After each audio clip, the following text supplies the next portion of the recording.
بہت مشکور ہوں آپ لوگوں کا، اپنے تمام ساتھیوں کا مشکور ہوں جو تشریف لائے۔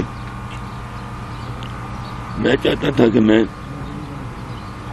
جا رہا ہوں تو میں اپنے دوستوں سے، اپنے بھائیوں سے، اپنے پشاور کے شہر کے لوگوں سے، اپنے صوبے کے لوگوں سے، اپنے پارٹی کے لوگوں سے، آپ کی وساطت سے کچھ باتیں کر جاؤں۔ تو میرے دوستوں، میرے بھائیوں،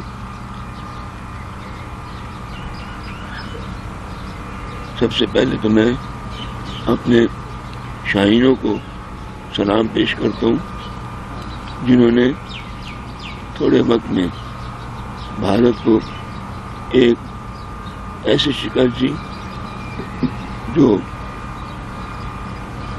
سالوں ڈیکیڈز میں یاد رکھی جائے گی، اور اس تھوڑے سے ٹائم میں اس شکست نے پاکستان کو زمین سے اٹھا کر آسمان تک پہنچا دیا۔ آج ہمارا جو پاسپورٹ ہے اس کی ایک عزت پیدا ہو گئی دنیا میں۔ آج پاکستانیوں کو بڑی عزت کی نگاہ سے دیکھا جاتا ہے، اور وہ اس لیے ہمارے شاہینوں نے ایک بہت بڑی تاریخ رقم کی ہے۔ اب ہماری مسئلہ ہے کہ یہ ہمارے حکمرانوں کی نصیب بھی ہوتا ہے، ان کا قسمت بھی ہوتی ہے کہ آج ٹرم بھی ان کو بڑی اچھی طریقے سے ریسیو کرتا ہے، ان کی عزت کرتا ہے، اور دنیا کے تمام ممالک میں ہمارے حکمرانوں کی عزت بنی ہے۔ لیکن ہمارے حکمرانوں کو میں یہی کہوں گا، باہر تو عزت بن گئی، ملک کے اندر کیا حال ہے؟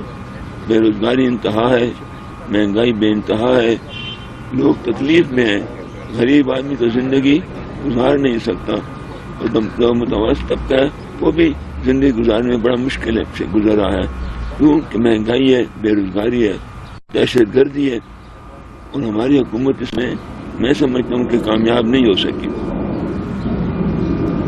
ہماری بدقسمتی رہی، ہم نے مجھ پہ اللہ نے اتنا کرم کیا کہ میں 5 دفعہ یہاں سے قومی اسمبلی کا ممبر بنا ہوں پشاور سے، اور اگر تابوتی کا قوتیں میرا راستہ نہ روکتی تو میں 3-4 دفعہ اور بھی مان گیا تھا۔ جب اس بدقسمتی یہ ہے کہ 3-4 دفعہ میں جیتی ہوئی سیٹیں ہارا ہوں، ہروایا گیا ہوں تابوتی قوتوں کے ہاتھوں۔ کوئی بات نہیں، کچھ لوگوں کو یہ منظور نہیں تھا کہ حاجی بلور اسمبلی میں جائے، کیونکہ ایسے لوگوں کو اسمبلی میں ضرورت نہیں ہے جو نہ بک سکے، نہ جھک سکے، نہ ڈرے، اور اپنی بات، اپنے صوبے کی بات، اپنی جمہوریت کی بات، اپنے ملک کی بات، پاکستان کی بات اسمبلی میں کھل کر کریں۔ ایسے لوگوں کی ضرورت نہیں ہے۔ تو ہم نے کہا چلو ٹھیک ہے، آپ کو ضرورت نہیں ہے تو ہم بھی گھر بیٹھ جائیں گے۔ دنیا کہاں سے کہاں چلی گئی، آج ہم ہندوستان سے کچھ شکست تو دے چکے، اقتصادی طور پر بہت پیچھے رہ گئے۔ آج ان کے پاس تقریباً 700 ارب 700,000 ارب کے ریزرو ہیں جو مبادل، ہمارے پاس 20 بھی نہیں ہے۔ یہ ہماری بدقسمتی ہے، ہم ان سے بہت پیچھے رہ گئے ہیں اقتصادیات میں۔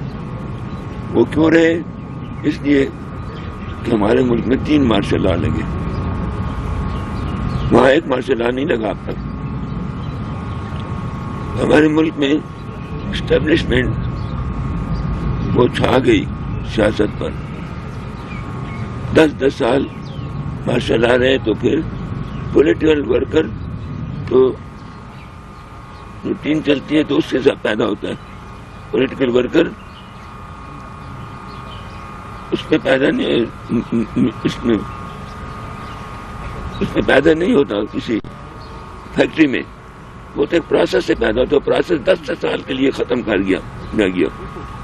تمہارا ملک اس وجہ سے بہت پیچھے رہا۔ یار خبریں مت کوئی جان، خبریں کوئی نہیں راستہ لکھ لارڈشپ یا بخبر ہو کے یا براشت۔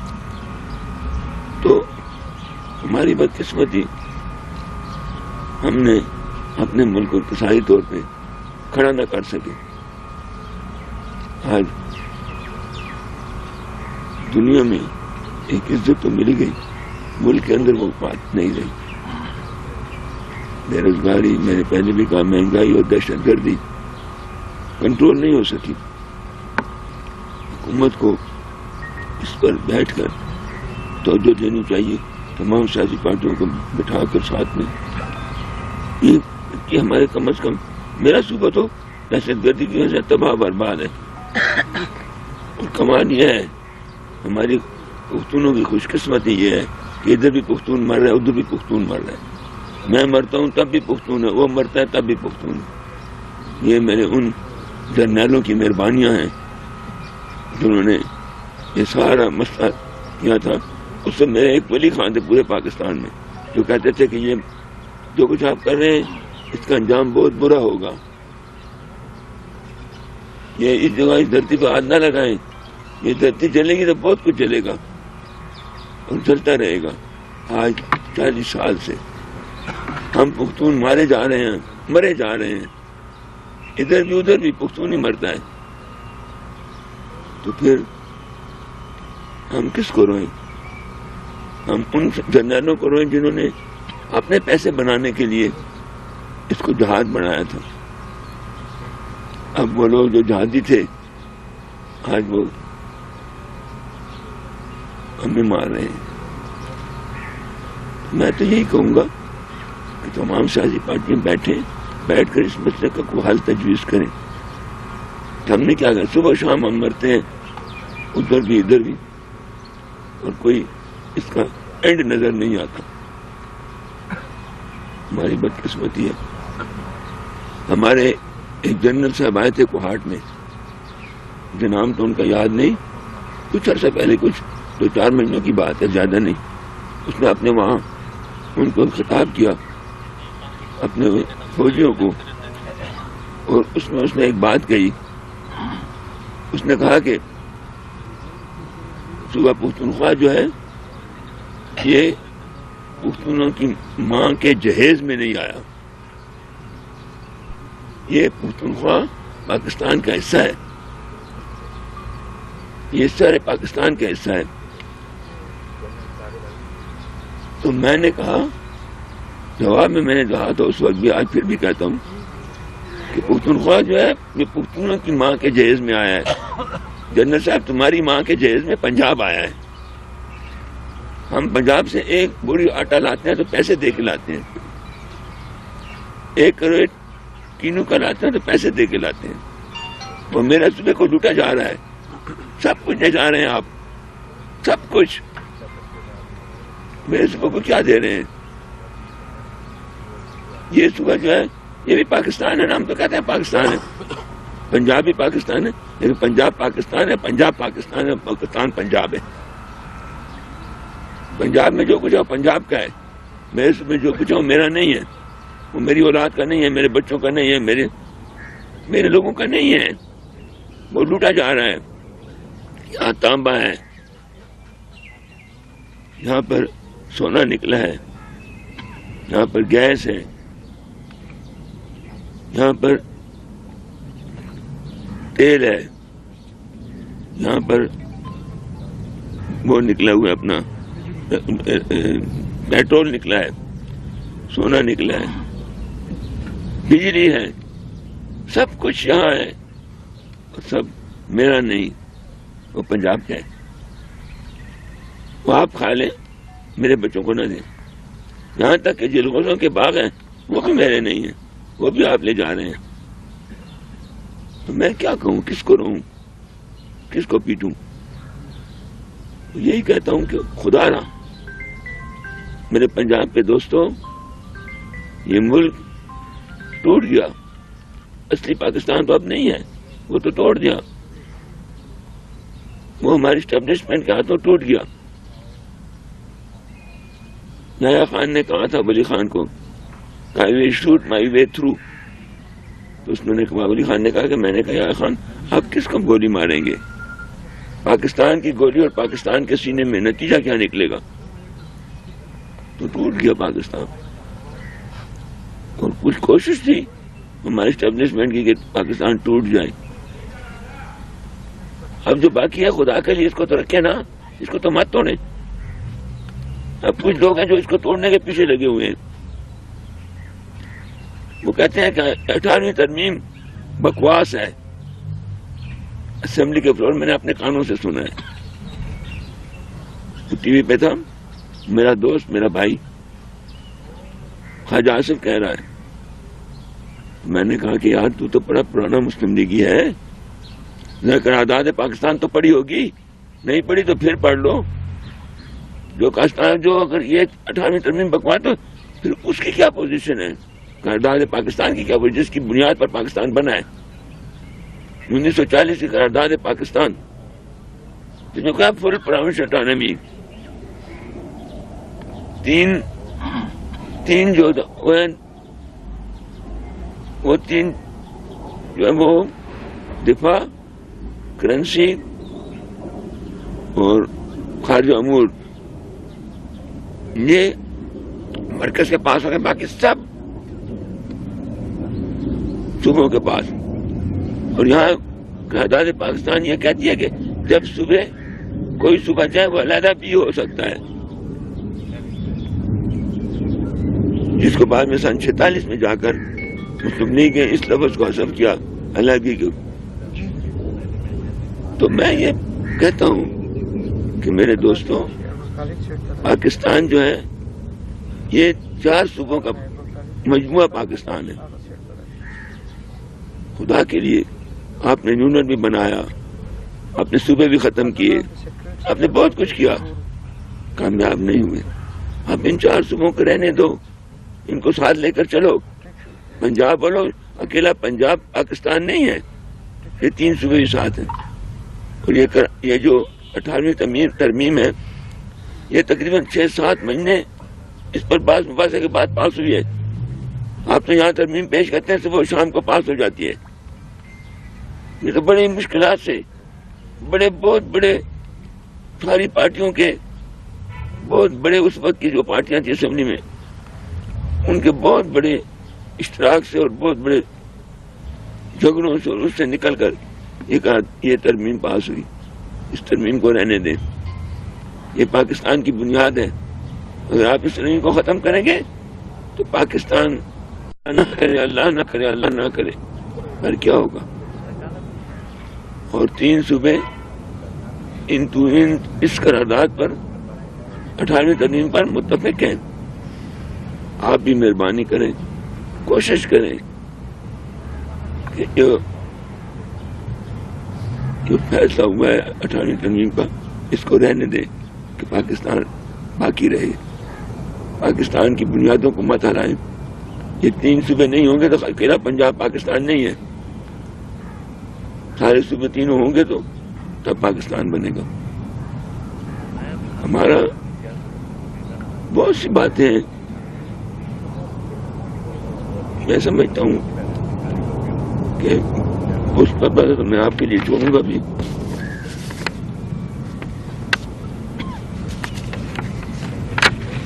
کچھ باتیں ایسی ہیں جو شاید آپ نہ لکھ سکیں, لیکن میں کہہ دیتا ہوں. سیاستدان مرنے تک قوم اور ملک کی خدمت میں لگا رہتا ہے, اس کو موقع ملتا ہے. میرے باچا خان, میرے ولی خان, نوزادہ نصر اللہ خان, خواجہ آصف کے والد خواجہ صفدر صاحب, چودھری ذواللہ صاحب, عطا اللہ خان مینگل, خیر بخش خان بزنجو صاحب, خیر بخش خان مری, عطا اللہ خان مینگل, جتوئی صاحب, ہمارے پاکستان کے بہت سے سیاستدان آخری وقت تک ملک اور قوم کی خدمت میں لگے رہے. لیکن اسٹیبلشمنٹ کی میں دشمن نہیں ہوں. اسٹیبلشمنٹ میں میرے بھائی ہیں. میرا اپنا بھائی 22 گریڈ میں ریٹائر ہوا ہے, اسٹیبلشمنٹ کا حصہ تھا نا. میرا ایک ماموں بریگیڈیئر, دوسرا ماموں بنگال میں شہید ہوا ہے, میجر تھا. میرا brother in law colonel retired ہے. یہ سب ہمارے اپنے بھائی ہیں, لیکن ان کو میں اتنی بات کہتا ہوں کہ میرے اسٹیبلشمنٹ کے بھائیوں اپنی ریٹائرمنٹ تک تو تم ملک کی خدمت کر سکتے ہو، جس دن ریٹائر ہوگی اس دن آپ ختم، کوئی آپ کو سلام بھی نہیں کرنا، آپ کچھ پارٹیسپیٹ حصہ لے سکتے ہیں ملک کے بارے میں، لیکن سیاستدان بڑی لمبی اننگ کھیلتا ہے، تھوڑا ان کے ساتھ گزارا کریں۔ اگر یہ ملک میں 3 مارشل لا نہ لگتے تو آج میرے ہاں بھی 700 کروڑ کے ریزرو ہوتے، ہماری بدقسمتی۔ اب بھی اگر اس ملک کو سیاستدان چلائیں تو فرق پڑے گا، بڑا فرق پڑے گا۔ اسٹیبلشمنٹ ہمارے سے جدا نہیں ہے، وہ بھی رہے ہمارے ساتھ کام کریں، لیکن یہ ہے کہ اچھی بات یہ ہے کہ سیاستدانوں کے ملک حوالے کیا جائے اور کوئی ماشاء اللہ نام کی چیز نہ آئے، تاکہ میرا ملک بھی کم از کم ہندوستان کے سامنے معاشی طور پر کھڑا تو ہو سکے نا۔ ہم نے جنگ کا لے لی، معاشی طور پر بہت پیچھے ہے، ہمارے 20 ہیں اور 20 سے بھی کم ہے، اور وہ بھی جو سارے قدموں والے جو کر رہے ہیں اس سے بنتے ہیں، اور وہاں کہاں پہنچ گئے۔ تو میرے دوستوں، ہم بھی کہتے ہیں کہ جو کچھ ہو یہ پاکستان رہے، پاکستان کی سالمیت رہے، پاکستان آباد و خوشحال رہے، پاکستان میں رہنے والے لوگ باعزت زندگی گزاریں، یہاں مہنگائی نہ ہو، بے روزگاری نہ ہو، دہشت گردی نہ ہو، اور یہ ملک ہنستا بستا رہے، اور یہ ملک بھی دوسرے ملکوں میں کے سامنے باعزت طور پہ کھڑا رہے۔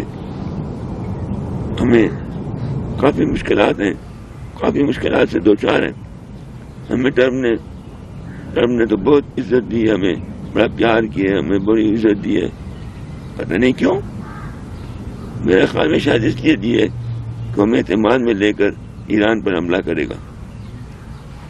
تو اب یہ بھی ایک بڑی مشکلات میں ملک پھنسا ہوگا، اور خدا نہ خواستہ ایران پر حملہ ہو گیا تو پھر بھی ہماری سیاست اس وقت کدھر جائے گی کچھ سمجھ مجھے تو نہیں آتی۔ ہماری حکمرانوں کے لیے بڑی مشکلات ہوں گی کہ وہ کہاں جاؤ، کہاں کھڑے ہوں۔ میرے دوستوں، میں کافی باتیں کر چکا، اللہ تعالیٰ آپ کو خوش رکھے، سلامت رہے۔ میں آپ کو دعوت دیتا ہوں کہ آپ مجھ سے پوچھیں، سوال کریں۔ اشرف، یہ بتائیں کہ آپ کے بارے میں کہا جا رہا ہے کہ پیر سے آپ یہاں سے آپ لکھ لیں گے، میں کیا دیتا ہوں، آپ لکھ لیں گے۔ میں تو بیٹا کافی وہ ہو گیا ہوں، 3-4 الیکشن جیتے ہوئے ہروا دیا جاتا ہوں، تو پھر میری اب عمر کیا ہے۔ جب پچھلا الیکشن میں نے 85 سال کی عمر میں الیکشن لڑائے، اسٹیبلشمنٹ والوں کو کہیں کہ اپنی آنکھیں کھولیں ذرا، ریٹائرمنٹ کے بعد ان کو کوئی پوچھتا تک نہیں، میں 85 سال کی عمر میں الیکشن لڑوں اور جیتا ہوں، الیکشن لڑا دیا گیا ہوں، تو کیا کروں، اب کس لیے بیٹھوں؟ تو میں نے کہا چلیں، اب یہ لوگ ہمیں نہیں پسند کرتے تو ان کی مرضی، ہم تو ان کو پھر بھی احترام کی نظر سے دیکھتے ہیں، عزت دیتے ہیں، اگر وہ ہمارے ساتھ یہ کھیل کھیلتے ہیں تو پھر ہم کیا کریں، کہاں جائیں؟ اس کے بعد 50 سال کی عمر کے بعد پھر کب میں الیکشن لڑوں گا اتنی بڑی عمر میں؟ تو پھر اتنا تو کم از کم لحاظ کرتے ہمارے اسٹیبلشمنٹ کے دوست کہ اتنی عمر کا بوڑھا بندہ ہے، اگر یہ جیت رہا ہے تو اسے جیتنے دے۔ 2 انوسمنٹ ہوتی ہیں، پہلے میں 6000 میرے زیادہ ہیں ووٹ، میرے مخالف کی 6000 مجھ سے کم ہے، پہلی انوسمنٹ میں، دوسرے انوسمنٹ، اس کے بعد انوسمنٹ بند ہوتی ہے، پھر میں آ جاتا ہوں۔ تو یہ بہت سی ایسی باتیں ہیں جو اس انسان کو مجبور کر دیتی ہیں کہ وہ اپنے لیے کوئی نیا راستہ تلاش کرے۔ اب میں بھی اس عمر میں میں تو خدمت کرتا رہا ہوں اور کرتا رہوں گا۔ پشاور میرا گھر ہے، مجھے پشاور سے پیار ہے، میں اس دھرتی میں پیدا ہوا اور انشاءاللہ اسی دھرتی میں میں دفن بھی ہوں گا۔ مجھے اس پشاور سے اتنا پیار ہے، میں پشاور کو چھوڑ کر کہاں جا سکتا تھا؟ کچھ حالات ایسے، کچھ واقعات ایسے، کچھ مجبوریاں ایسی کہ مجھے جانا پڑ رہا ہے۔ حاجی صاحب یہ بتائیے گا آپ کو یہ الیکشن کیوں ہروائے گئے؟ آپ سے کیا مسئلہ تھا اسٹیبلشمنٹ کو؟ کوئی بات چیت ہوتی تھی آپ کی ان کے ساتھ یا کوئی رابطہ ہوتا تھا؟ کیا مسئلہ تھا آپ سے؟ بیٹا میرے تو مطلب کسی سے رابطہ نہیں تھا، ان کا لوگوں سے رابطہ تھا، میرا نہیں تھا ان سے۔ ان کا لوگوں سے رابطہ تھا جن لوگوں کو وہ کامیاب کروانا چاہتے تھے۔ ہمیں ہروایا کیوں یہ مجھے آج تک پتہ نہیں چلتا۔ شاید اس لیے ہروایا کہ میں ان کی باتوں پر پورا نہیں اترتا، نہ ہر آنے والے کو زندہ باد کہہ سکتا ہوں، ہر جانے والے کو برباد کہہ سکتا ہوں۔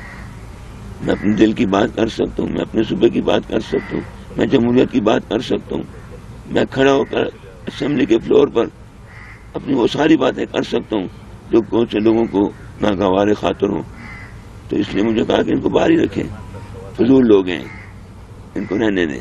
ایسا بھی بتائیں کہ آپ کہہ رہے کہ شاید ان کو میری ضرورت نہیں ہے، اور جو جن کو جتوایا کہ ان کو ضرورت ہے، لیکن وہ تو ایک دوسرے کو گالیاں دیتے ہیں جی۔ وہ تو پھر ان کا مسئلہ، میرا نہیں ہے۔ گالیاں میرا مسئلہ تو ان کا مسئلہ ہے۔ تو آپ کا جانشین کون ہوگا سر؟ آپ کے پاس جو آنے والے الیکشن ہے وہ کون آپ کی نشست پر لڑے گا؟ وہ میرا بیٹا، وہ اصل میں میری پارٹی ہے، اور اللہ کی مہربانی سے میں بڑی زبردست پارٹی چھوڑ کے جا رہا ہوں۔ میں نے 46,000 ووٹ لیا ہے، پیپل پارٹی نے میرے مقابلے میں 8,000 ووٹ لیے کہ 6,000، مسلم لیگ نے 2300 لیا ہے، اور یہ پی ٹی آئی والے نے جو مجھ سے ہار کے جیتے ہیں۔ تو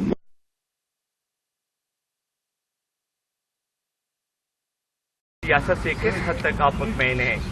یار میرے بیٹے، ولی خان سے لوگوں نے اختلاف کیا، جو اتنا بڑا آدمی تھا۔ یہ جتنے لوگوں کے آپ نے نام لیے ولی خان کے وقت میں بھی گئے تھے، پھر واپس آئے تھے، پھر گئے۔ تو یہ تو ان لوگوں کی مرضی۔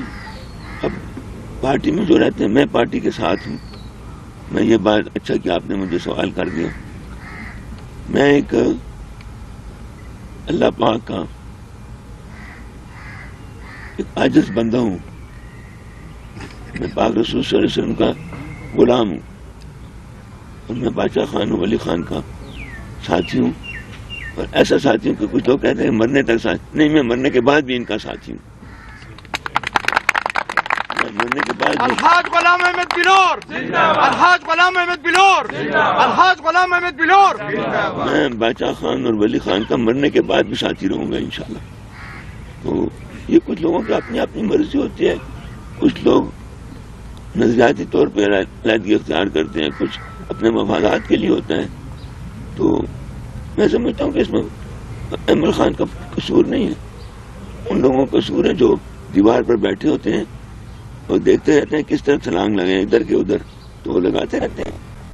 میں بھی میں ستر سے کھڑی ہوں، میں تو کبھی ادھر ادھر نہیں دیکھا آج تک۔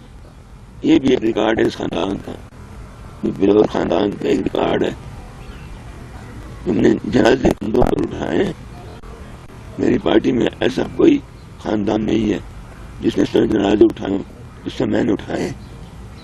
مجھ پہ جب مجھ کو بھی وہ ہوا ہے، بلاسٹ ہوا ہے، میرے ساتھ 19 آدمی شہید ہے، میرا ڈرائیور شہید ہے، میرے گن مین شہید ہے، میرا ساتھی سردری صاحب کو اللہ مغفرت نصیب کرے، اس نے 3-4 مہینے 4 پائپ پر گزارے، زخمی تھا، میں بچ گیا تھا۔ وہ ہمارے شاہ صاحب کہتے ہیں، میاں افتخار، وہ کہتے ہیں صاحب وہ زندہ شہید ہے۔ تو میں تو ہم نے کچھ وہ نہیں کہ ہم ڈٹے رہے، اور آج بھی ہمیں خوشی ہے کہ ہم اسی جگہ کھڑے ہیں جہاں سے چلے تھے۔ غلام بلور صاحب، اس سے قبل آپ نے انتخابی سیاست سے علیحدگی کا اعلان کیا تھا، کیا آج آپ باضابطہ طور پر مکمل طور پر سیاست کو خیر آباد کہہ رہے ہیں، اور کیا آپ سیاسی سرگرمیاں اس کے بعد جاری رکھیں گے پشاور جانے کے بعد؟ بیٹا میں تو سیاسی ورکر ہوں، میں نے کہا کہ میں تو مرنے تک رکھوں گا سیاسی سرگرمیاں، میں سیاست تو نہیں چھوڑوں گا، لیکن یہ کہ اب جو میں نے وہ اعلان بھی کیا تھا کہ میں وہ اسمبلی نہیں لڑ سکتا، الیکشن نہیں لڑ سکتا، عمر اتنی ہو گئی ہے، پارلیمانی سیاست جو ہے اسے میں پہلے اس کے الیکشن ہارنے کے بعد کہہ دیا تھا کہ اب پارلیمانی سیاست میرے پاس کی بات نہیں رہی، تو عمر اتنی ہو گئی ہے، اور کسی وجہ سے نہیں، عمر عمر 85 کی عمر میں میں نے الیکشن لڑا ہے. بہت کم لوگ ہوں گے جنہوں نے اس عمر میں الیکشن لڑا ہو. پھر میں نے کہا اس کے بعد میں کیا لڑوں گا. تو اس لیے میں نے کہا کچھ لوگ چھوڑ کے نہیں ہیں الیکشن کے ذمہ. چلو ہم ہی بس کر دیں گے, وہ نہیں چھوڑتے, ان کی مرضی, ہم چھوڑ دیں گے. لیکن میری سیاست جاری اور جاری رہے گی.